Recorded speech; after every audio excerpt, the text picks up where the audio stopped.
Hot topic here on Wednesday's morning kick around.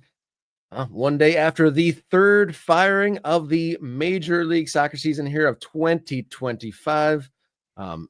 Melberg out in St. Louis. So we look forward now with you mentioned it earlier, there is midweek games. So there are some folks on the hot seat that when we come back on Friday may well be in a segment of their own about losing their position. So there's a few candidates that find themselves on a hot seat, and maybe a couple candidates that should be on there that aren't right now. Yeah, I would say that each individual club is universe upon itself, right unto itself. And that means it's sometimes difficult to get a sense of where the line is on a coaching change. Let's look at what's already happened in 2025. These three gentlemen have been relieved of duty. First one, Laurent Courtois. He barely got any time at all this season. 5 matches, 1 point out in Montreal. Yeah, how's that benefited Montreal, Yeah, not so great. Peter Vermees, 15 years, 18 years, 33 years on the job. I can't remember exactly. It was a lot of years. Lifetime job. Yeah. Got 6 games before getting fired this season with 1 point to his record. And then, of course, Olaf Melberg just fired yesterday. 2 wins, 8 losses, 5 draws, 11 points. Underlying numbers not good enough for whatever it is that Lutz Pfannenstiel said. Those first 2 are early enough that it's they're kind of outliers here, because we're now into a portion of the season where teams know that if they don't turn things around, it could be really bad. Now, as I said, the safety net is that you can make the playoffs in 9th place. You might lose that play-in game and be done, but you'd have made the playoffs, and you could say on some level that is success. But I think there are lots of clubs, and this is a good thing for MLS. Lots of clubs have higher standards than that. So let's look at candidates maybe. These are 4 candidates that could be the next to go. Now, we don't wish anybody to lose their job, Rob, right? Especially in this current labor market. In this economy, everyone needs a job. Everybody, we need people with jobs. We don't want people to get fired. Ronny Deila, year 1 in Atlanta. Not great. 14 points so far. Does come off of a win, worth noting, right? That Atlanta United's last game out was a victory over Cincinnati. Cincinnati's a good team, so that maybe helps Ronnie's case. They play Orlando City tonight in Atlanta. Orlando's in 4th place, so this will be a challenging match for Ronny Deila. Troy Lesesne in DC. I like Troy Lesesne as a person. I've interviewed him a number of times. Talked to him when he was in New Mexico as New Mexico United's head coach. I think he's a bright guy. Hadn't been great so far in DC. 14 points so far this season. They're in 13th position. Last time out, the loss to the Red Bulls. That's a rival for DC. That's never a good look, and the Red Bulls aren't good this year. They host New England tonight. New England has been alternately bad and pretty decent so far, and has climbed the table to 10th place. It's like, I don't think they've lost in a while. They've have 3 straight draws. In fact, I didn't put Caleb Porter on this list, mostly because he's turned it around a bit in New England, and it's hard to justify him being a one of the top 4 candidates based on current record. Robin Fraser in Toronto. They've been loss, win, loss, win, loss last time out to Nashville. They're just ahead of Montreal in the standings in the Eastern Conference. They only have 13 points, as you can see there.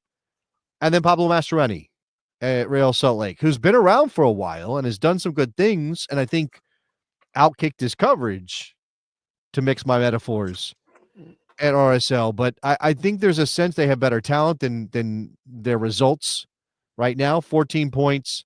They are out in the Western Conference, obviously, and at this point are sitting, where are they sitting in the Western Conference, Rob? Trying to find which team are you looking for? RSL right now in the Western Conference. They are sitting in a plum 12th position. 12th position. Just a point up on Sporting, who obviously has already fired their coach. 2 points back at Dallas. Eric Quill, maybe not in trouble yet, because I think that's a project more than anything in Dallas. And although Eric Quill will be suspended against Cincinnati tonight because of yellow card accumulation, so he's got that going for him, I guess. We didn't talk about LA Galaxy, obviously, because they just signed Greg Vanney to a contract extension. Now, there's one more name that you said, where's this name? So I put him on his own page, Javier Mascherano. 23 points. Many more points than these other guys, but still maybe underperforming expectations in a team that's got Lionel Messi and Luis Suarez and Jordi Alba and Sergio Busquets and the crew. So, Rob, what do you make of the landscape right now?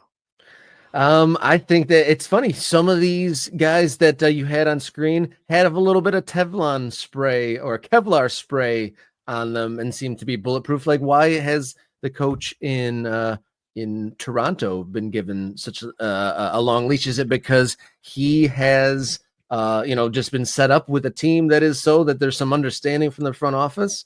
Well, Or I think at some point you get into a condition, Rob, where you're like, we can't fire another coach. Like, we're just all we're doing is firing coaches, and we can't see.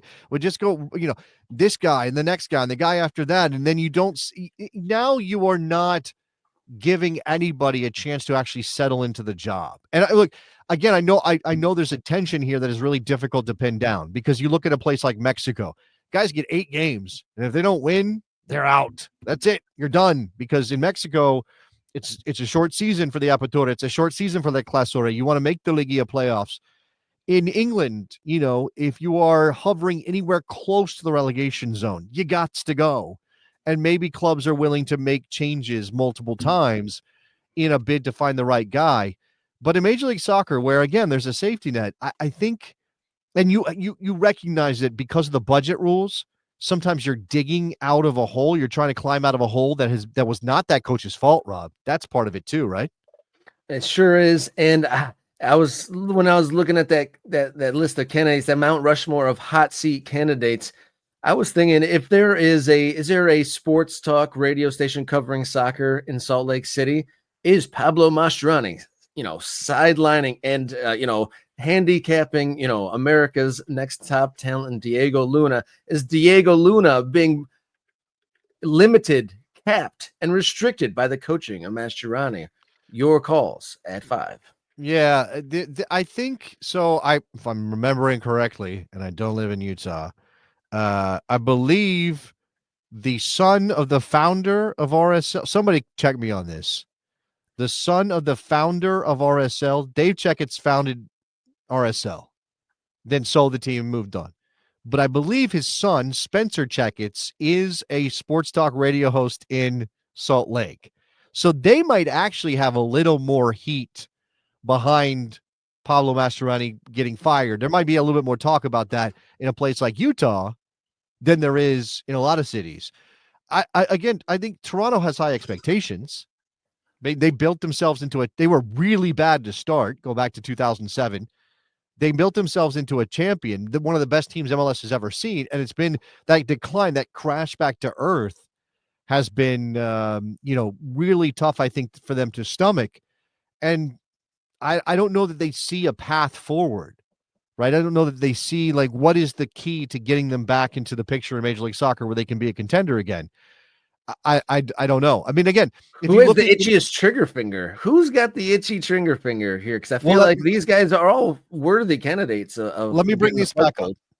foothold. Let's talk about expectations and ambition as part of the equation as to whether these guys are going to lose their job anytime soon. Atlanta wants to win. They want to win. Uncle Arthur wants to win. They've spent money. They brought in the league's best executive, the guy that's been the best executive in the history of the league in Garth Lagerwey. They brought in Chris Henderson to work with him again. That's the dynamic duo that turned Seattle into a powerhouse, and they're not seeing it yet.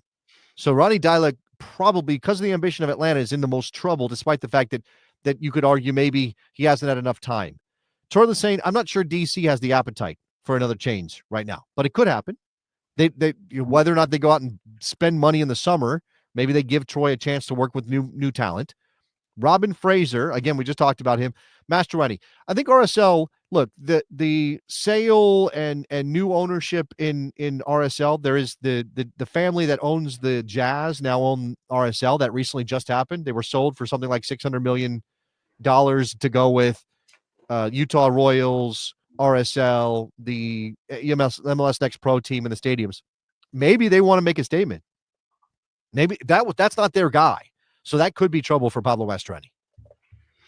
One of the things that I'd like to think about on this is in concern of Ronnie Dyla. Okay, we're in my mind, that is the most aggressive will to win team we have on screen here. But with the general manager in charge, he's not a Lagerwey. It's not a rush to judgment guy. Has he been in the past? Has he backed coaches for maybe another round of new players to, because it seems like Atlanta's got a bit. Is it the coach setting them out wrong, or is the squad in balance there? There's something. I will point out that for all the success Garth Lagerwey had in Seattle, he didn't hire the manager. He didn't hire Brian Schmetzer in Seattle. Brian Schmetzer took over for Siggy Schmidt in 2016 before Garth Lagerwey arrived. I think I have my timeline right on that. So he's not the guy that picked the coach that ultimately helped Seattle win MLS Cup titles. So this he arrived in Atlanta and was trying to figure out, what the hell's going on there, Gonzalo Pineda and all that.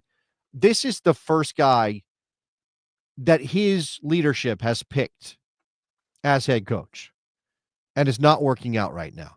So this is obviously, it's not to say that he couldn't find the right guy, but right now it doesn't look like they picked the right guy.